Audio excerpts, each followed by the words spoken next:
Hello friends, good morning, जय हिंद। स्वागत है आप सभी का द एग्जाम टॉपर्स परिवार में।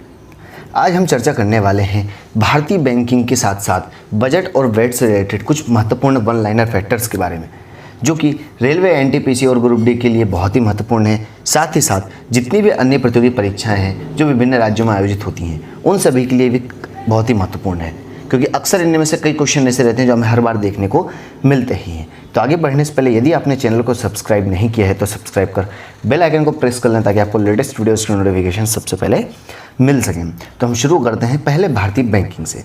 भारतीय बैंकिंग से रिलेटेड कितने महत्वपूर्ण फैक्ट हैं उनको कवर अप कर लेते हैं। जैसा कि यूरोपीय पद्धति पर आधारित भारत की पहली बैंक का नाम क्या है और यह कब प्रारंभ की गई थी? तो यूरोपीय पद्धति पर आधारित भारत का पहला बैंक का नाम बैंक ऑफ हिंदुस्तान था। क्या नाम था? बैंक ऑफ हिंदुस्तान, जो कि 1770 में आया था, 1770 में आया था। अगला फैक्ट आता है कि सीमित देयता के आधार पर अर्थात लिमिटेशंस के आधार पर पहला भारतीय बैंक कौन सा है और यह कब प्रारंभ हुआ था? तो सीमित देयता अर्थात लिमिटेशन के आधार पर पहला भारतीय बैंक अवध कमर्शियल बैंक बना था, जो कि 1881 में प्रारंभ हुआ था। कब हुआ था? 1881 में अवध कमर्शियल बैंक। और पूर्ण रूप से देश का पहला बैंक, पूर्ण रूप से भारत देश का पहला बैंक कब और कौन सा स्थापित किया गया था? तो पूर्ण रूप से भारत का बैंक जो था वह पंजाब नेशनल बैंक स्थापित किया गया था। इसकी स्थापना 1894 में की गई थी। कब की गई थी? 1894 में पंजाब नेशनल बैंक की। भारत का केंद्रीय बैंक किसे कहा जाता है और यह कब स्थापित किया गया था? तो भारत का केंद्रीय बैंक, ये जिसे बैंकों का बैंक कहा जाता है इंडिया के परिदृश्य में, वह भारतीय रिजर्व बैंक अर्थात आरबीआई को कहा जाता है। किसे कहा जाता है? आरबीआई को। और इसकी स्थापना आरबीआई एक्ट 1934 के तहत, आरबीआई एक्ट 1934 के तहत 1 अप्रैल 1935 को 5 करोड़ रुपए की अधिकृत पूंजी के साथ की गई थी। तो कब की गई थी आरबीआई की स्थापना? 1 अप्रैल 1935 को 5 करोड़ रुपए की अधिकृत पूंजी के साथ स्थापना की गई थी। किस एक्ट के तहत? आरबीआई एक्ट 1934 की अनुसूची 2 के तहत।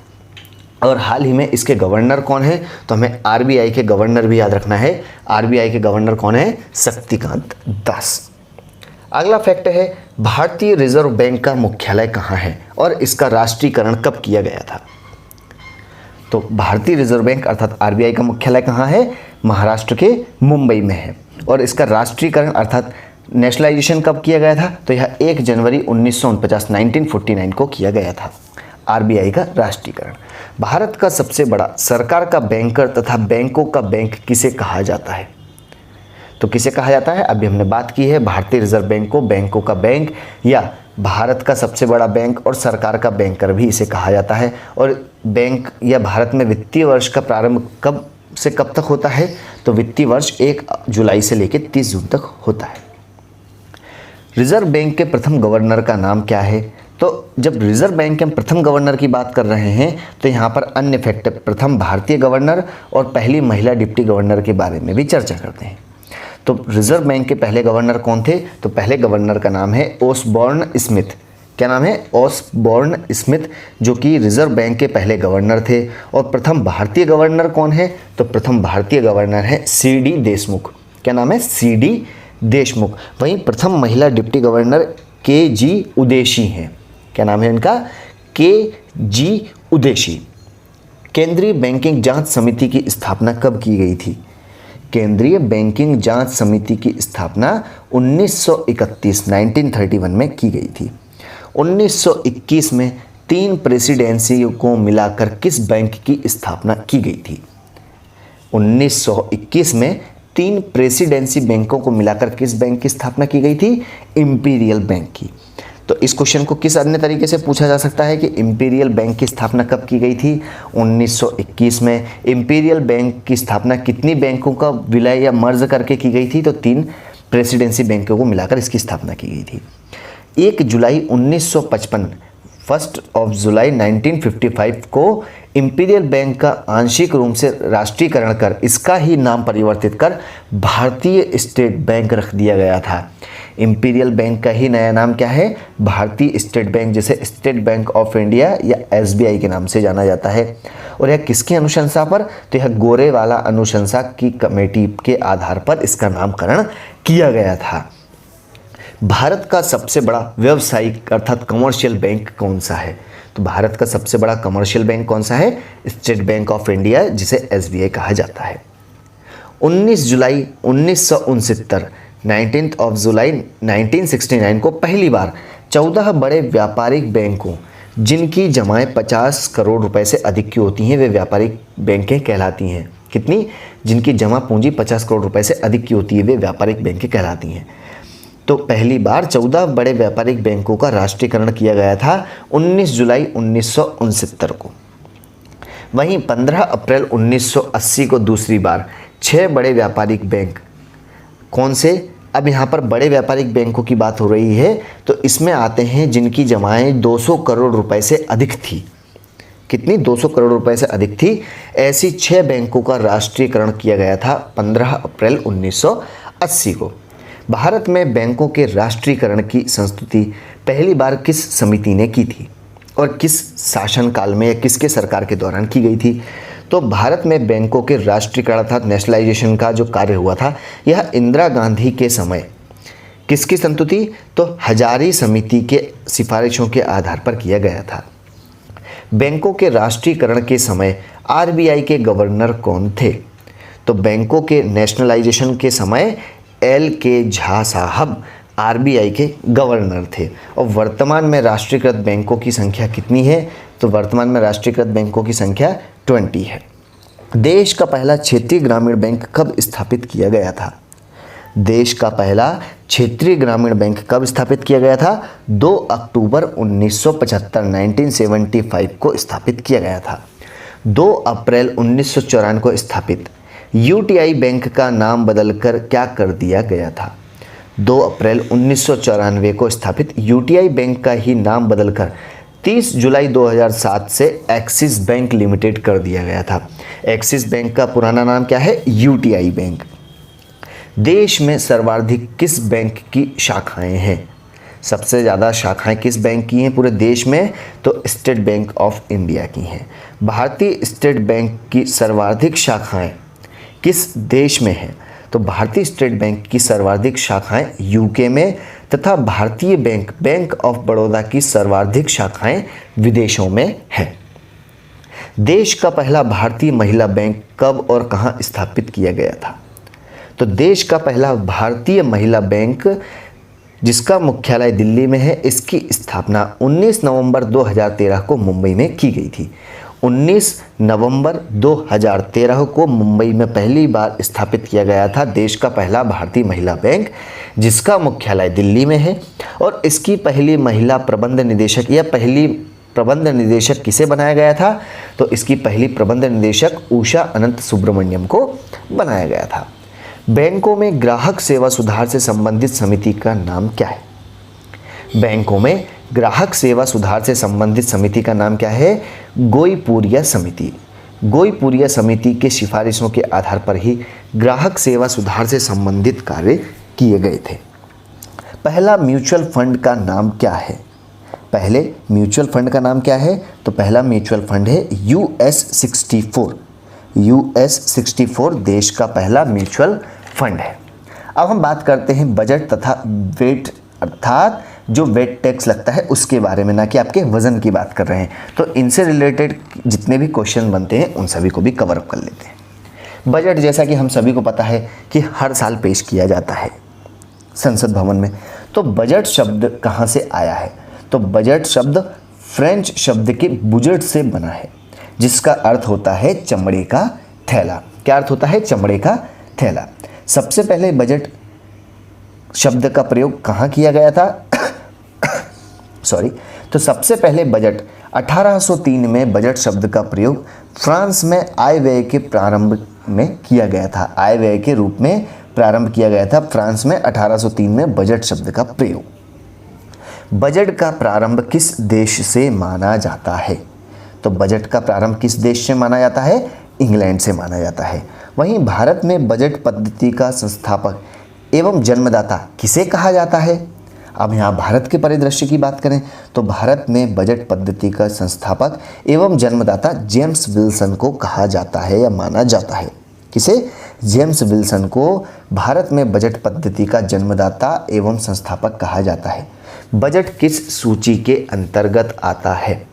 बहुत ही महत्वपूर्ण क्वेश्चन है और सबसे ज़्यादा बार क्वेश्चन पूछा गया है कि बजट संविधान की किस सूची के अंतर्गत आता है। तो हमें याद रखना है कि यह समवर्ती सूची के अंतर्गत आता है। बजट की सूची के समवर्ती सूची के अंतर्गत आता है। और बजट को कहाँ पेश किया जाता है, किस सदन में पेश किया जाता है? तो हमें याद रखना है कि बजट को लोकसभा में पेश किया जाता है। और लोकसभा को क्या कहा जाता है? इसे निम्न सदन कहा जाता है। कई बार ऐसा भी क्वेश्चन पूछा जा सकता है कि आपको लोकसभा राज्यसभा ना देकर आपसे उच्च सदन या निम्न सदन भी पूछा जा सकता है। तो हमें याद रखना है कि लोकसभा को ही निम्न सदन कहा जाता है और उच्च सदन लोकसभा को कहा जाता है। अब हम बात करें कि सामान्य बजट को वित्त मंत्री के द्वारा पेश किया जाता है। किसके द्वारा? सामान्य बजट को वित्त मंत्री के द्वारा पेश किया जाता है। और इसकी रचना का दायित्व किस मंत्रालय के ऊपर होता है? तो यह वित्त मंत्रालय के ऊपर होता है।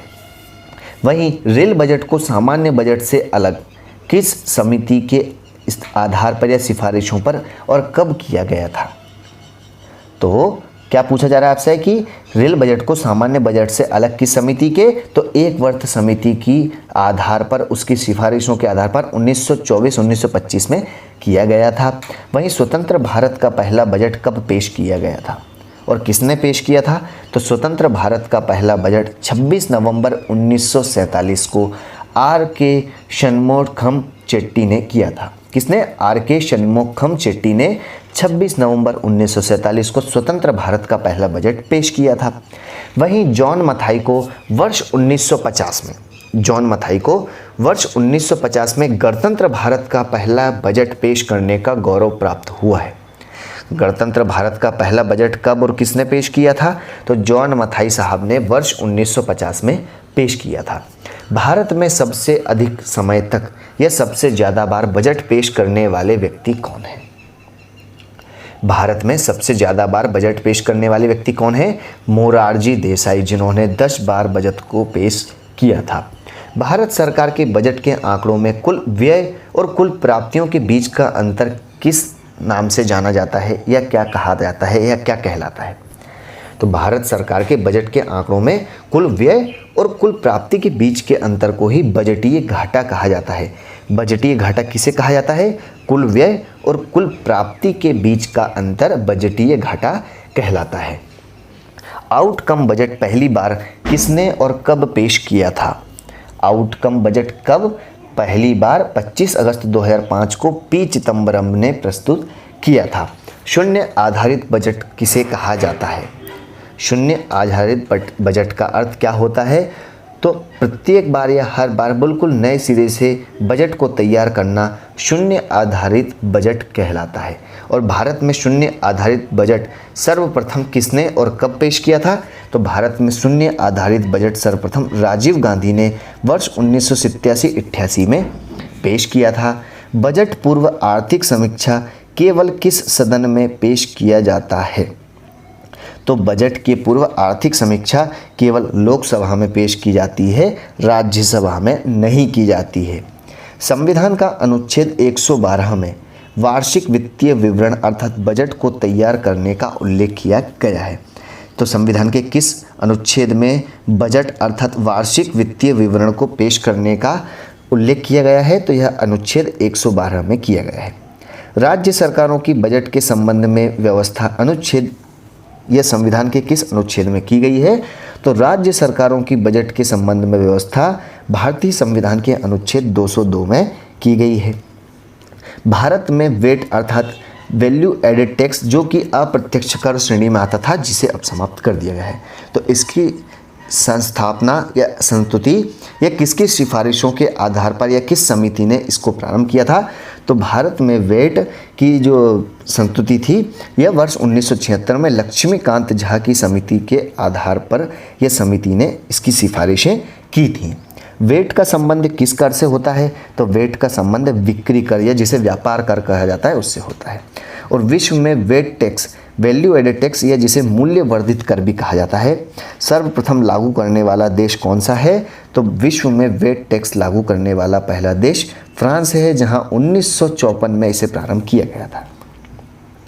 वैट लागू करने वाला भारत का पहला राज्य कौन सा है और अंतिम राज्य कौन सा है? तो वैट टैक्स लागू करने वाला भारत का पहला राज्य हरियाणा व अंतिम राज्य उत्तर प्रदेश था। भारत में सेवा कर कब से प्रारंभ किया गया है? तो भारत में सेवा कर कब से? 1994-1995 से प्रारंभ किया गया है। कब से प्रारंभ किया गया है?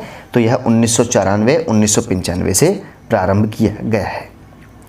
अगला क्वेश्चन आता है, कर ढांचे में सुधार हेतु किस समिति का गठन कब किया गया था?